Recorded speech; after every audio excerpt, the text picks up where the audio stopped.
Hello and welcome to the Sunday service for the Unitarian Universalist Church of Pensacola. Our congregation reflects an area along the Florida Panhandle and the Alabama Gulf Coast, and in today's world, from anywhere that you choose to join us. Welcome. I am Reverend Alice Syltie, and it is my honor and pleasure to serve this congregation as minister, a congregation whose mission is to celebrate diversity, strive for justice, and inspire love. If you would like to learn more about our congregation, please feel free to reach out. I would love to talk with you. It's good to be together today.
Of the few rituals that we have in Unitarian Universalism, probably our most important one is the lighting of the chalice.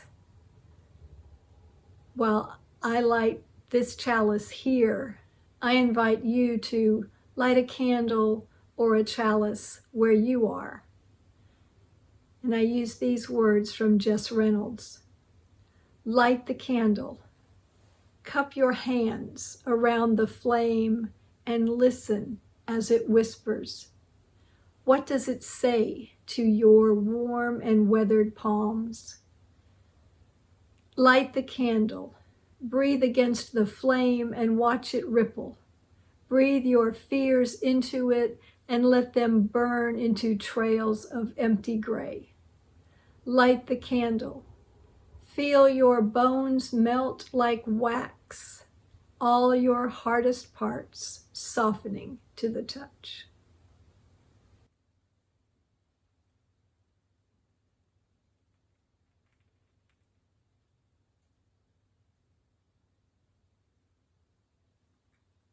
Our series ends with a reaffirmation of our call to contemplative action in the world.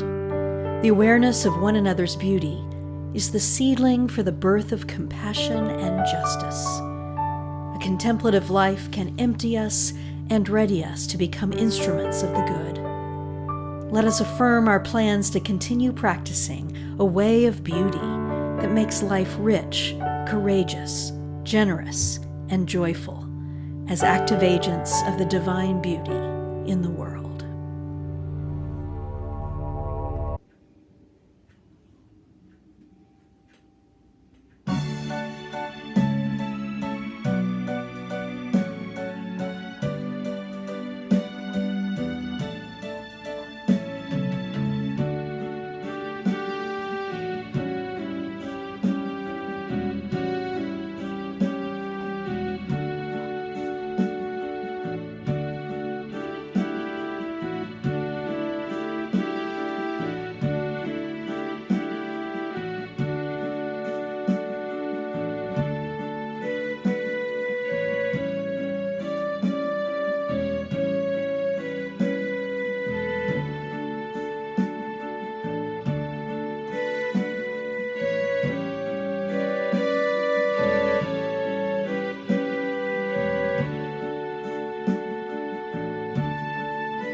Our opening words come from the Reverend Angela Herrera. Don't leave your broken heart at the door. Bring it to the altar of life.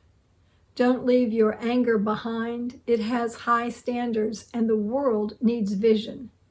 Bring them with you, and your joy and your passion.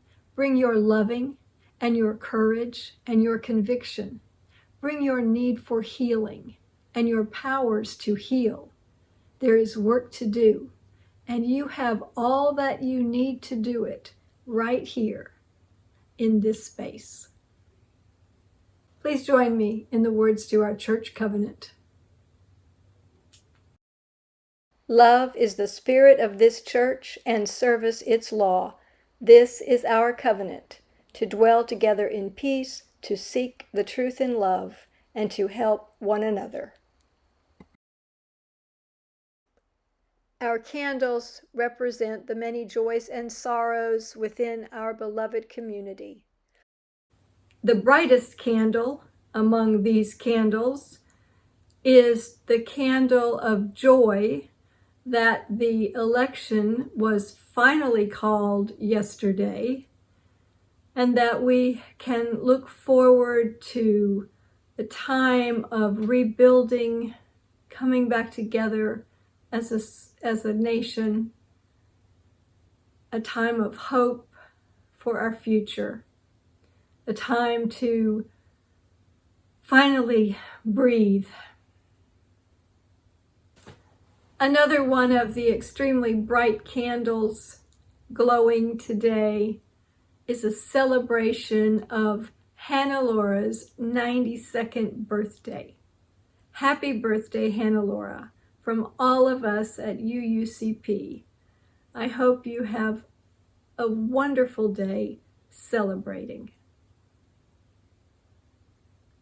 And one candle burns always for all the joys and sorrows that remain in our hearts, yet unspoken.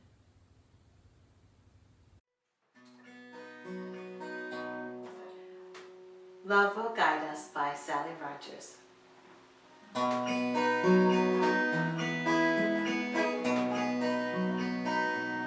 Love will guide us, peace has tried us, hope inside us will lead the way on the road from greed to giving.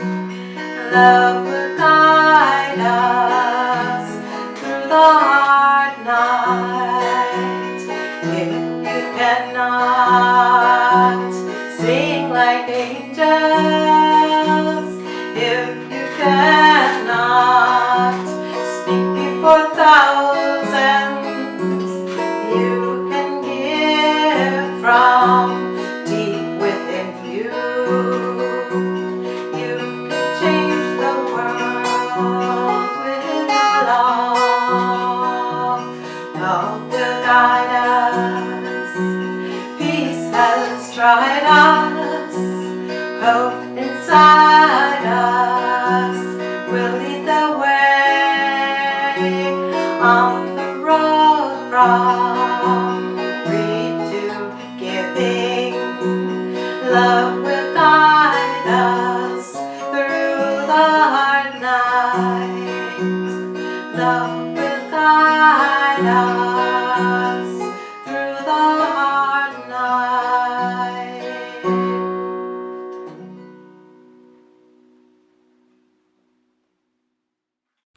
So today we want to further our work with JUST Pensacola, Justice United Seeking Transformation in Pensacola.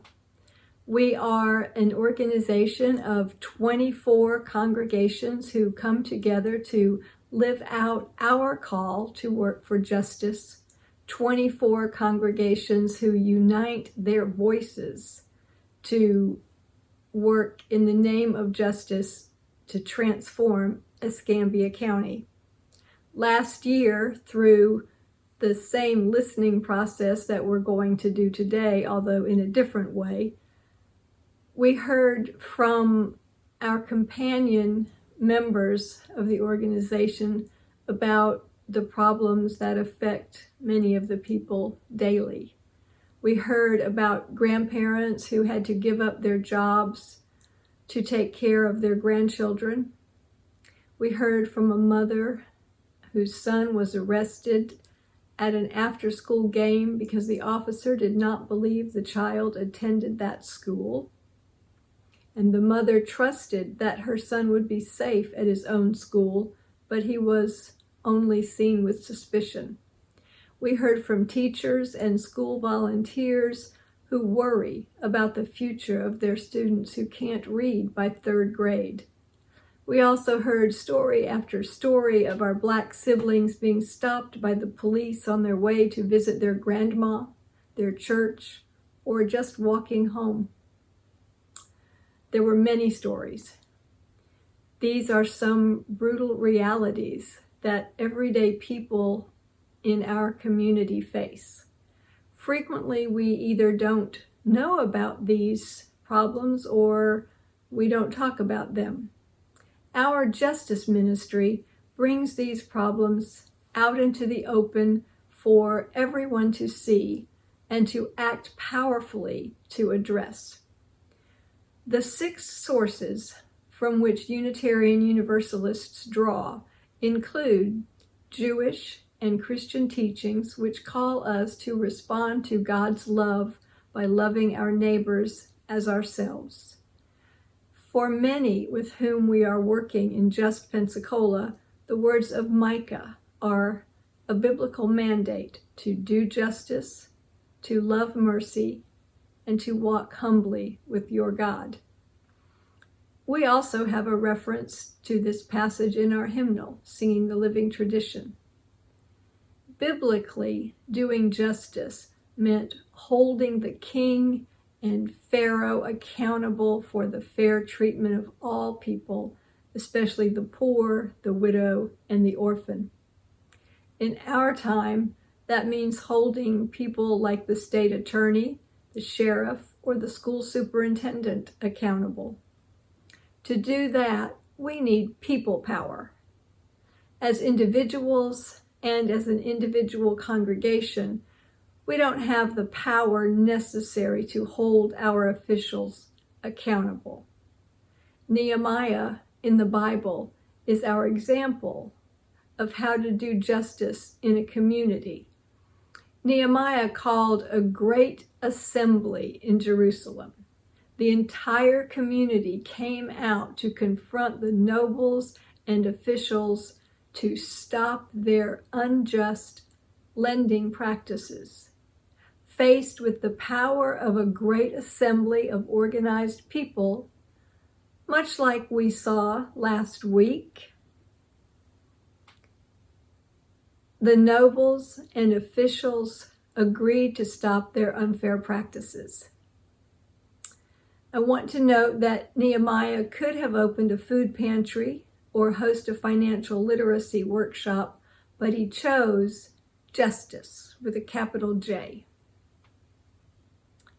As mentioned, our individual congregation doesn't have enough people power to hold political leaders accountable for justice. So we build our power by joining up with the congregations across Escambia County, and then together we bring thousands of people together in a big Nehemiah action to pressure public officials to solve serious community problems. Our congregation's vision is to make this justice ministry visible, as it is central to our mission to celebrate diversity, strive for justice, and inspire love. How are we going to respond to the challenge? Well, we are going to do the same thing Nehemiah did when he came to Jerusalem to help the people rebuild the wall. We're going to organize and bring together all of the households in the congregation, in our congregation, to stand up for justice. Our vision is to see all our congregation members unite in the name of justice, one time a year at the Nehemiah Action. As we build and exercise our people power, we will be building the power of our congregation to fulfill the call of Micah to do justice and working to make Pensacola and all of Escambia County more and more like the country that reflects the beloved community that we aspire to build, that reflects who we are also as Unitarian Universalists. At 11:30 today, you are all invited to participate in what last year we called house meetings, and this year will be Zoom meetings. And I'm doing some of the introductory work for those meetings here and now, so that when we gather at 11:30, we'll be ready to jump in and answer the questions. The aim of our justice ministry is to be a powerful vehicle by which our congregation can effectively do justice. This past year, at the Nehemiah Action, State Attorney-elect Ginger Bowden Madden committed to reduce the number of children arrested for minor offenses like stealing from a convenience store or mouthing off to a teacher. This will mean that thousands of children get a second chance instead of being robbed of their futures and thrown into jail for sometimes really silly mistakes. The state attorney also agreed to consider a program to give adults a second chance. This could reduce the jail populations and save taxpayers lots of money. Mostly, it's a compassionate response. During that Nehemiah Action, the two sheriff candidates verbalized their support to decrease youth arrests by increasing the use of civil citations. These were all things that we had worked on together, and it was a pretty powerful thing to see 700 people on a Zoom call watching and witnessing these acts of justice being pushed. So even though this had to be on Zoom, it was a large assembly of people. Our work through this ministry is how we live out what many of our friends consider the great commandment to love our neighbors as we love ourselves. It's also how we live up to our own covenant as Unitarian Universalists, to affirm the inherent worth and dignity of every person and promote justice, equity, and compassion in human relations. We demonstrate love by ensuring that everyone is treated fairly. We also cannot fully love our neighbor if we do not know our neighbor. So one of our goals in gathering today is to get to know one another better. This past year has been filled with challenges, first COVID-19, then the social unrest after the killing of George Floyd and many others, and then Hurricane Sally and subsequent storms that have rocked this area. Please be thinking of all the things that took place this year and all the other problems that you may be enduring. Dolly Berthelot shares with us a very serious concern of hers in the form of a poem. I wrote this poem while quarantining in my condo, which had been COVID-free all year, but suddenly got 5 cases so far that we know of. And unfortunately, I was exposed to 2 of those and not real happy about it. I had all year been very concerned about COVID, being extremely vulnerable myself and living alone. And concern for our larger society, and particularly for my condo, in which we share hallways, elevators, common spaces and so forth. So this poem is Saving Ourselves by Dolly Berthelot, also known professionally as Dr. Dolly. I like liberty, really I do. Justice too. And privacy matters to me to a prudent degree. These very American virtues we want to maintain. They're worth some struggle, worth some strain, even worth a little pain. But a pandemic makes some new demands. The future rests in all our hands. And in our mouths and noses, you see, where vile germs can flow from you and from me. Illness, debilitation, and death erupting, attacking from our poison breath. We each have great power to shield ourselves and others too. You can save me, and I can save you. So let's save each other. Me, you, me. A little discomfort can change destiny. But only if we give a damn and are willing to do all that we can. Really, so little is required. Merely mask and distancing till COVID's expired. Liberty, justice, privacy, not so simple these days. Your freedom could mean everyone pays. Your liberty may snatch mine away. And if your privacy hides the monsters you spread, innocent bystanders may soon be dead. How is that justice? How is that fair?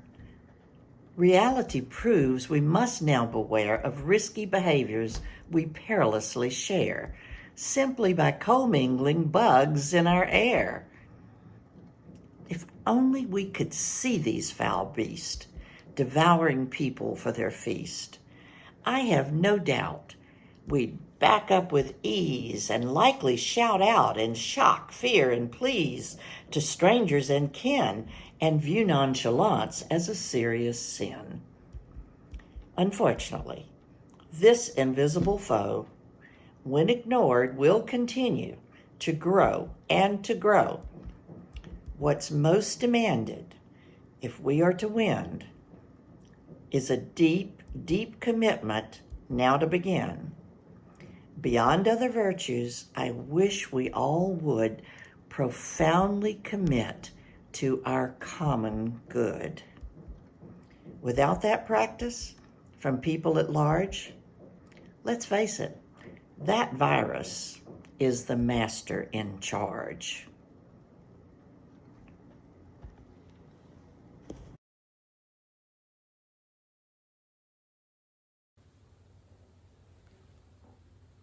Because it is your generosity that keeps this church alive and well, I offer you now the information for how to contribute by text or by writing a check and mailing it to the address of the church.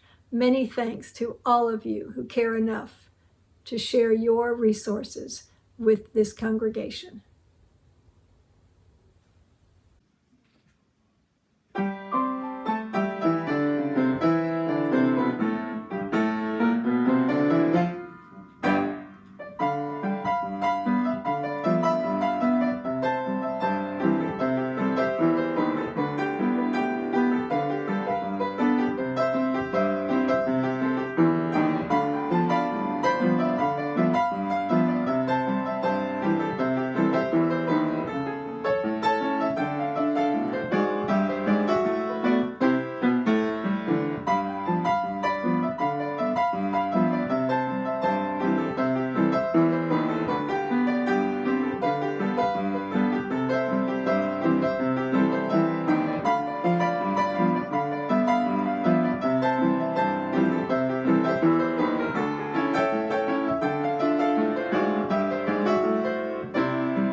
When we come together today to do our sharing, we will be divided into small groups, each group with a facilitator, so that there will be ample time for each person to share a couple of minutes about their own story and then to listen to one another.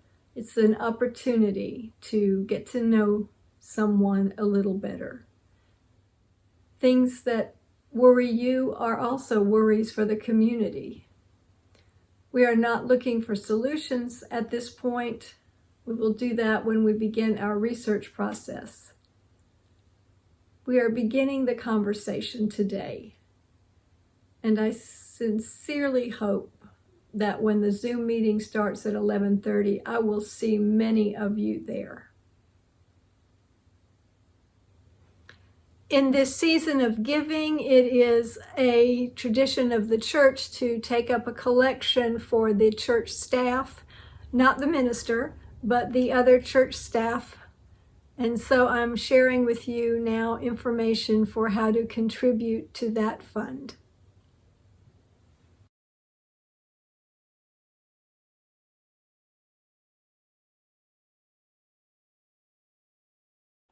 In honor of Kamala Harris, this song of women's rights.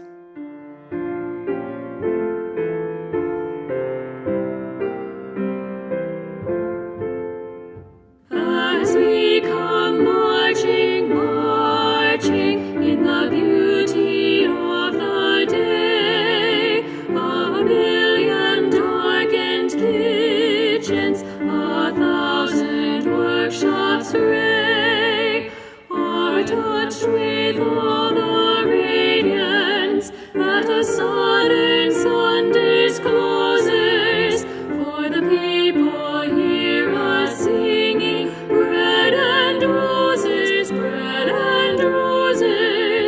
as we come marching, marching, we battle too for men, for they are women's children, and we mother them again.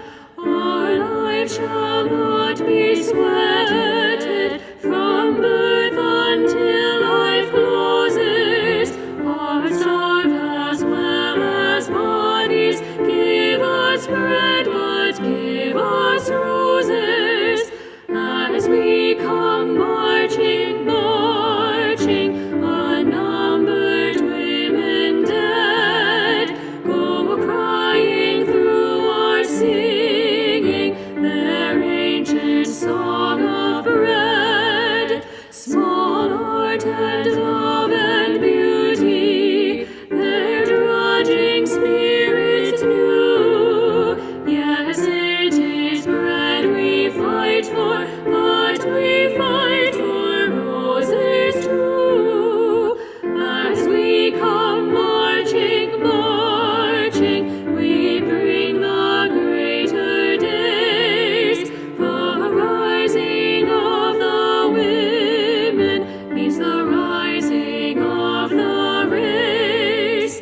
No more the drudge and idler tend that toil where one reposes, but sharing of life's glories, bread and roses, bread and roses. Our closing words are from friend and colleague, the Reverend John Saxon. May we live with greater compassion and care for ourselves, others, and creation. May we touch each other more deeply, hear each other more clearly, and see each other's joys and sorrows as our own. May we strive to be and become more than we are, more loving, more forgiving, more kind, more honest, more open, more connected, more whole. May we heal and be healed. May we face the uncertainties and tragedies of life with hope, faith, and courage, knowing that life is good and that we are not alone. May it be so.